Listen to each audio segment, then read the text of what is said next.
नमस्कार, न्यूज़ 18 के digital platform पर आपका बहुत स्वागत है। मैं हूं आपके साथ अंशिका पाठक। प्रदर्शनकारियों को मदद भेजने का लॉलीपॉप देकर ट्रंप ने बैकडोर से खामेनेई के साथ समझौता कर लिया। बताया जा रहा है कि उन्होंने तेहरान फोन लगाया था और रात करीब 1 बजे ऐलान कर दिया कि वो ईरान पर अटैक नहीं करेंगे। हालांकि ट्रंप ने इस डील के लिए शर्त रखी, जिसे ईरान ने सूरत निकलते ही पूरा भी कर दिया। इस कॉल का खुलासा ईरान के राजदूत अमीरी मोगदाम ने किया है। उन्होंने फोन कॉल पर हुई सारी बातचीत भी डिटेल में बताई है। उन्होंने इस राज से भी पर्दा उठाया है कि ट्रंप अटैक करते करते अचानक पीछे कैसे हट गए। तो ट्रंप ने क्यों भेजा मैसेज, अब इस पर आते हैं। पाकिस्तान में ईरान के राजदूत रजा अमीरी मोगदाम ने ईरान अमेरिका के बीच चल रहे टेंशन के बीच बड़ा खुलासा किया। उन्होंने बताया कि ट्रंप ने व्हाइट हाउस से रात के करीब 1 बजे ईरान को संदेश भिजवाया था कि हम ईरान पर हमला नहीं करना चाहते। अमेरिका ने ईरान को हालात कंट्रोल में करने और संयम बरतने की चेतावनी देते हुए कहा कि अमेरिकी हितों को निशाना न बनाया जाए। ट्रंप ने इस मैसेज में खामेनेई की उस सजा को कैंसिल करने की शर्त रखी जिसमें प्रदर्शनकारियों को फांसी होनी थी। इसके बाद ट्रंप का मैसेज सभी अधिकारियों को सर्कुलेट कर दिया गया, जो पाकिस्तान में ईरानी दूत तक भी पहुंचा। इसके बाद ईरान की तरफ से सुबह होते ही ऐलान शुरू हो गए थे कि प्रदर्शनकारियों की फांसी को रोक दी गई है। इस बीच मानवाधिकार संगठनों ने चौंकाने वाला दावा किया है, जिसके मुताबिक ईरान में मौत का आंकड़ा बढ़ चुका है और अब तक 3000 से ज्यादा लोगों की मौत हो चुकी है। इसके अलावा ईरान में इंटरनेट बंद हुए 1 हफ्ता बीत चुका है। अमेरिकी राष्ट्रपति डोनाल्ड ट्रंप चाहते थे कि ईरान पर तुरंत एक्शन लिया जाए। उन्होंने इसके संकेत भी दिए जब कहा कि प्रदर्शनकारी संस्थानों पर कब्जा करें, हम मदद भेज रहे हैं। लेकिन अचानक से उनके सुर नरम पड़ गए। गुरुवार सुबह वो कहते नजर आए कि ईरान अब प्रदर्शनकारियों को फांसी नहीं देगा, हमें भरोसा है कि वो ऐसा जारी रखेगा। इससे लग रहा है कि पिछले 48 घंटों में पर्दे के पीछे चली एक जबरदस्त कूटनीति ने फिलहाल इस खतरे को टाल दिया है।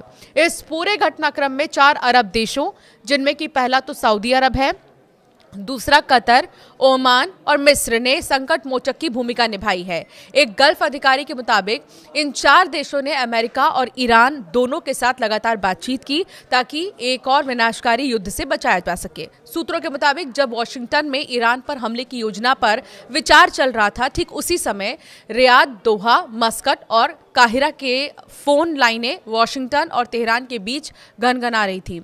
इन 4 देशों ने एक संयुक्त और समन्वित प्रयास किया।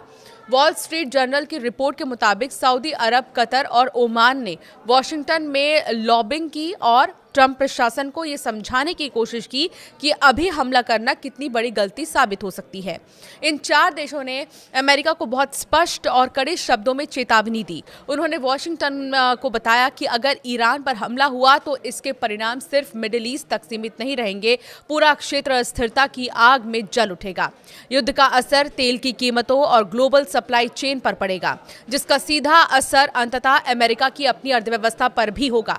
इन देशों का तर्क था कि एक नया युद्ध उन आर्थिक सुधारों और स्थिरता को बर्बाद कर देगा जिसे हासिल करने के लिए ये क्षेत्र पिछले कुछ सालों से संघर्ष कर रहा है। 48 घंटे की डिप्लोमेसी का असर हुआ। गुरुवार को देखने को मिला राष्ट्रपति ट्रंप जो हैं, जो पहले हमले के लिए तैयार दिख रहे थे, उन्होंने अपना रुख बदल लिया। उन्होंने नरमी दिखाई। उन्होंने संकेत दिया कि उन्होंने फिलहाल ईरान पर हमले का फैसला टाल दिया है।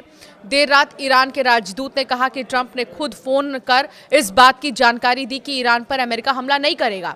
सार्वजनिक रूप से ट्रंप ने इसका कारण ये बताया कि ईरान में प्रदर्शनकारियों की हत्याओं में कमी आई है और स्थिति थोड़ी शांत हुई है। लेकिन रक्षा विशेषज्ञ और राजनयिक सूत्र ये मानते हैं कि ट्रंप के पीछे हटने की असली वजह इन 4 सहयोगी देशों का भारी दबाव और चेतावनी थी।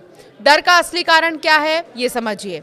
अमेरिकी बेस और तेल के कुएं, सऊदी अरब और अन्य खाड़ी देशों की चिंता बेवजह नहीं है। इन देशों में बड़े पैमाने पर अमेरिकी सैन्य अड्डे हैं।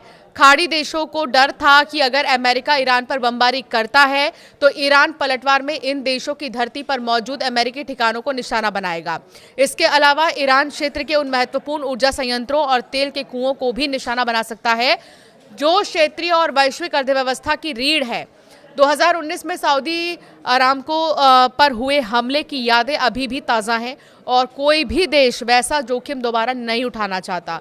दुश्मनी से दोस्ती की ओर इस कूटनीति में सऊदी अरब और मिस्र का शामिल होना सबसे महत्वपूर्ण है। ऐतिहासिक रूप से ये दोनों देश ईरान के शिया नेतृत्व के विरोधी रहे हैं, लेकिन 2023 में सऊदी अरब और ईरान के बीच हुए समझौते ने तस्वीर बदल दी। अब रियाद का फोकस अपनी महत्वाकांक्षी विजन 2030 योजना और आर्थिक प्राथमिकताओं पर है। सऊदी अरब नहीं चाहता कि कोई भी युद्ध उसके विकास के एजेंडे को पटरी से उतारे।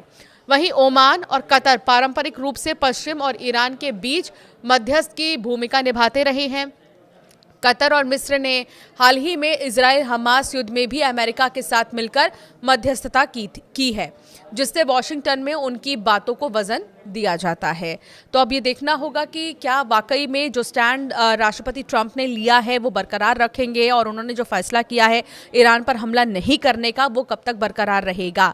क्योंकि आर्थिक तौर पर भी अगर देखें तो ट्रंप को बहुत ज़्यादा नुकसान हो सकता है। अगर एक बार भी हमला किया तो ईरान जो पलटवार करेगा उससे बहुत ज़्यादा नुकसान हो सकता है। इस बीच ये 4 देश जिसका जिक्र अभी हमने किया इस वीडियो में, वो संकटमोचक के तौर पर सामने आए हैं। आपकी राय क्या है इस पर, हमें ज़रूर कमेंट कर बताएं।